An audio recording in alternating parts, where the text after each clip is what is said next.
हाँ जी, नेक्स्ट है principle of development. Growth and development are based on certain principles. Growth और development एक निश्चित सिद्धांत के अनुसार ही होते हैं। Development of all the children depends upon these principles, though the individual difference plays an important role. यहाँ तक कि इंडिविजुअल डिफरेंस भी एक इम्पोर्टेंट रोल प्ले करता है, फिर भी डेवलपमेंट सब में एक सामान्य क्रम से होता है। जैसे number 1, development has specific pattern. Development of the child follow specific pattern. एक निश्चित क्रम में ही बच्चे का विकास होता है। Number 1, cephalocaudal direction. Development starts from head and progresses toward feet. In वर्म the head of the foetus develops first, then the body and afterwards legs develop। इस डायरेक्शन में जब सिर से लेकर पैर तक विकास होता है, और गर्भ में भी पहले बच्चे का शरीर बनता है, तो उसका पहले सिर बनता है, उसके बाद उसकी लेग्स वगैरह डेवलप होती हैं। और दूसरी डायरेक्शन क्या है? Proximodistal direction. Development start from centre to outside of the body. इस डेवलपमेंट में पहले जो शरीर के अंदर के भाग हैं पहले वो डेवलप होते हैं, उसके बाद बाहर के डेवलप होते हैं। जैसे हार्ट और stomach develop, then shoulder and arm start to develop. पहले हमारा हार्ट एंड स्टमक, पेट डेवलप होता है, उसके बाद कंधे और हमारी बाजुएं डेवलप होती हैं। In motor development, the sequence can be seen. Example: the child first learn to sit, then stand, and finally learns to walk.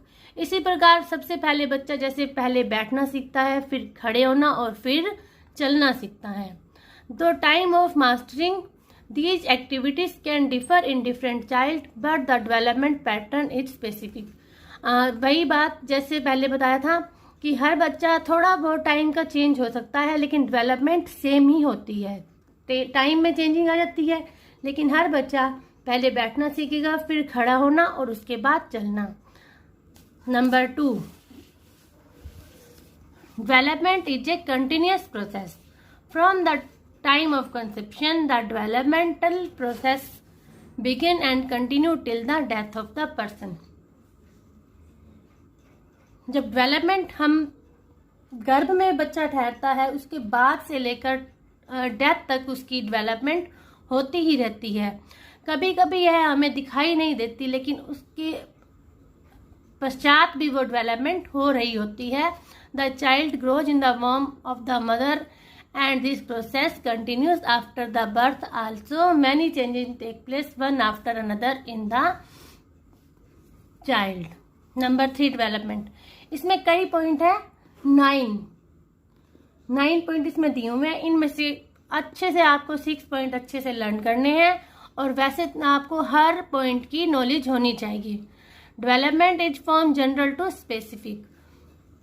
जो डेवलपमेंट होती है सामान्य से विशिष्ट मतलब स्पेशल की तरफ जाती है। The development of the child is distinct from general to specific. For example, the child first tried to reach a thing by pushing his whole body, but afterward used his hands। जैसे बच्चा starting में किसी चीज को उठाने के लिए पहले पूरी अपनी बॉडी को आगे लेके जाता है या पुश करता है, फिर वो चीज उठाता है, लेकिन थोड़े टाइम के बाद वो अपने हैंड यूज करना स्टार्ट करता है। वहीं बैठे बैठे अगर उसके आसपास कोई थिंग्स रखी हैं तो वो उसे उठा लेता है। तो डेवलपमेंट सामान्य से विशिष्ट स्पेसिफिक की तरफ जाती है।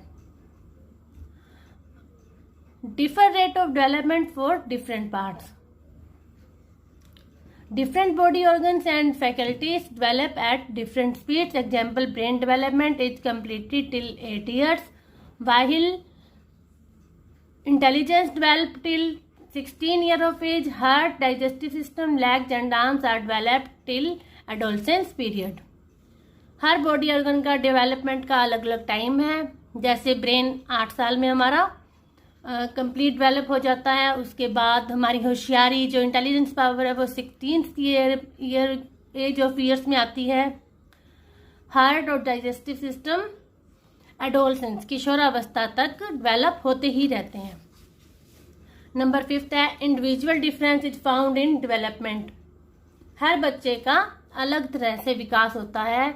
जैसे पहले बताया था, कोई बच्चा किस टाइम चलना सीखता है, उसका मेंटल लेवल या उसकी जो डेवलपमेंट आल्सो अकर, किसी बच्चे में डेवलपमेंट बहुत तेजी से होता है और किसी में बहुत slow. The children who are mentally slow remain slow in other developmental aspects. जो बच्चे मेंटली रूप से स्लो होते हैं उनकी और डेवलपमेंट भी उसी तरह धीरे धीरे होती है। Children of same age differ in the rate of their development. Same age के चिल्ड्रन भी अलग अलग ढंग से डेवलपमेंट दिखाते हैं। Number 6, every stage has its own characteristics. हर स्टेज की, जैसे हमने अपनी एज को कई स्टेजेज में भागा, कई नहीं मतलब 3 स्टेजेज में बांटा हुआ है, जैसे चाइल्ड, उसके बाद एडोलसेंस, फिर ओल्ड एज। तो इस तरह से हर एज की, हर स्टेज की अपनी अपनी कैरेक्टरिस्टिक्स हैं। The development span has been divided into various stages. These stages have their own special characteristics. Example, parental period and babyhood are known for the first physical development of the child, while adolescence is characterized for sexual development and social development. During childhood, children develop proximity with the children of same sex, which early adolescence sees a change in their preference for opposite sex friends. जैसे बचपन में बच्चा अपने ही साथियों के साथ, same sex के साथियों के साथ खेलता है, जबकि एडोलसेंस, किशोरावस्था भी जो आती है तो उसका अट्रैक्शन अपोजिट सेक्स की तरफ हो जाता है वो। So we see the certain typical behavior patterns in each and every stage which are found in other stages. इसी प्रकार और भी जो चेंजेज होते हैं हर स्टेज की अलग अलग कैरेक्टरिस्टिक्स होती हैं।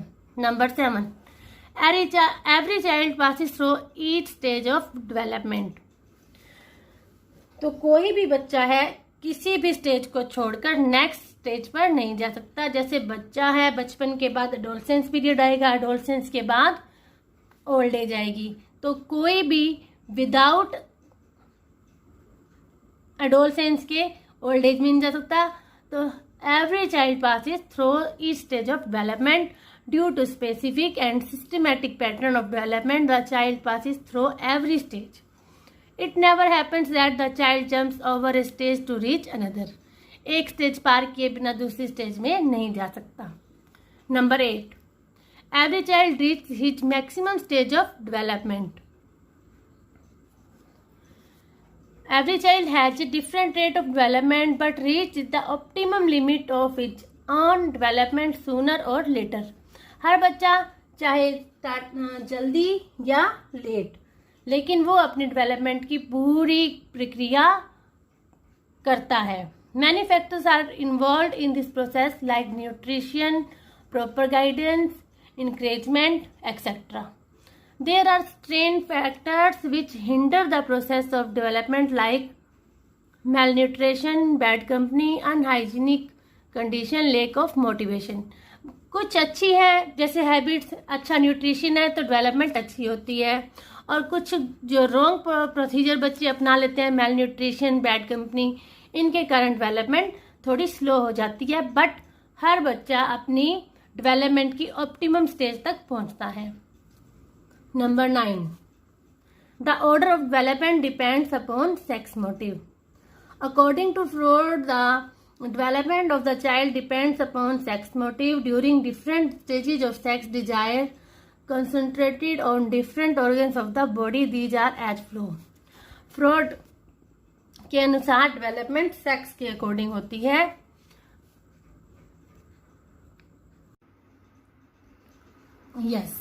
फ्राइड के अनुसार डेवलपमेंट सेक्स के अकॉर्डिंग होती है। इसकी 4 स्टेजेस है। Number 1 is narcissistic stage. This stage starts from birth and lasts till 2 years. It is the first stage in which the baby loves only himself. जो फर्स्ट स्टेज है वो है narcissistic stage. यह stage है child के birth से लेकर 2 years तक होती है। इस स्टेज में बच्चा बस केवल अपने आप से ही लव करता है, प्यार करता है। It is further divided in 2 stages. यह आगे 2 स्टेजेज में डिवाइड है। Number 1 oral stage, number 2 anal stage. ये इसके भाग है। नंबर 2 है Oedipus complex. This start from the age of 3 years. In this stage, children are attracted toward the parent of opposite sex, like son attached to mother and daughter to father. Oedipus complex ये 3rd year में होती है start, और इस stage में जो बच्चे हैं अपोजिट सेक्स से लव या अट्रैक्शन फील करते हैं। जैसे लड़का है तो वो अपनी मदर से, और लड़की है तो वो अपने पिता से ज़्यादा अटैच रहती है। Number 3 homosexual stage. This is the stage of late childhood when the children are attracted towards the same sex members. For them their approval is very important. ये लेट चाइल्डहुड में होती है। इसमें बच्चे अपने ही सेक्स के दूसरे बच्चों से अट्रैक्शन फील करते हैं। उनके लिए उनका अप्रूवल होना बहुत ही महत्वपूर्ण होता है। Number 4 heterosexual stage. This is the stage of early adolescence when children start getting attract to opposite sex member. They mould themselves in order to get approval of their opposite sex peers. ये किशोरावस्था की आरंभिक stage होती है। इसमें बच्चे जो opposite sex हैं उनके प्रति आकर्षित होते हैं और उनके साथ उनका मेल मिलाप ज़्यादा होना अच्छा लगता है उन्हें। हाँ जी, there are many factors which affect the development of the child, these are as follow. तो डेवलपमेंट के लिए कई फैक्टर जिम्मेदार होते हैं, जिनमें से मेन है heredity, environment, health, nutrition, school, neighbourhood, maturation, learning, economic status and family circumstances. तो इस प्रकार ये जो फैक्टर हैं, अनुवांशिकता, वातावरण, स्वास्थ्य, पोषण, स्कूल, नंबर 6 पड़ोस, नंबर 7 परिपक्वता, नंबर 8 सीखने की क्षमता, नंबर 9 इकोनॉमिक स्टेटस मतलब आर्थिक स्थिति, और नंबर 10 फैमिली की जो स्थिति होती है, जैसे वो जॉइंट फैमिली है या न्यूक्लियर फैमिली। ये सब सारे फैक्टर बच्चे की डेवलपमेंट पर इफेक्ट करते हैं। नेक्स्ट, डेवलपमेंट की कई स्टेजेज हैं। According to Hurlock these are the various stages. तो हर्लॉक के अनुसार जो उनकी स्टेजेज हैं डेवलपमेंट की वो क्या हैं, वो उसके बारे में हम रीड करते हैं। Number 1 prenatal period, from the formation of zygote till birth. भ्रूण से लेकर बच्चे का जन्म लेना, ये आ जाती है गर्भावस्था में 9 महीने तक। नंबर 2 इन्फेंसी, मतलब जब बच्चा छोटा होता है, शैशव काल, फ्रॉम बर्थ टिल 2 weeks, बच्चे के जन्म से लेकर 2 सप्ताह तक। नंबर 3 बेबीहुड, अब बचपन स्टार्ट हो जाता है। आरंभिक बाल्यावस्था 2 हफ्ते से लेकर 2 years तक। नंबर 4 चाइल्डहुड, बाल्यावस्था।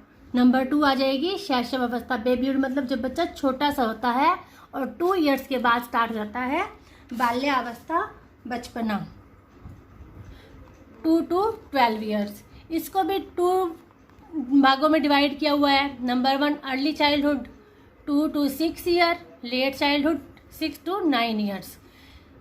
10 years के बाद बच्चे का स्टार्ट हो जाता है एडोलसेंस, मतलब किशोरावस्था।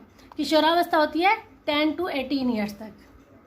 अब इसको आगे 3 भागों में डिवाइड किया हुआ है। Number 1 pre adolescence 10 to 12 years, early adolescence 12 to 15 years, late adolescence 15 to 18 years, और टिल इट मैच्योर, या बच्चा जब तक परिपक्व होता है। नंबर 4 स्टेज है adulthood 18 to till life ends. Adulthood को भी आगे 2 भागों में विभाजित कर रखा है। Number 1 early adulthood 18 to 40 years, middle adulthood 40 to 60 years। Number 7 late adulthood old age, ये 60 years से आगे तक। तो इस प्रकार उन्होंने डेवलपमेंट को 5 भागों में विभाजित कर रखा है। Thank you.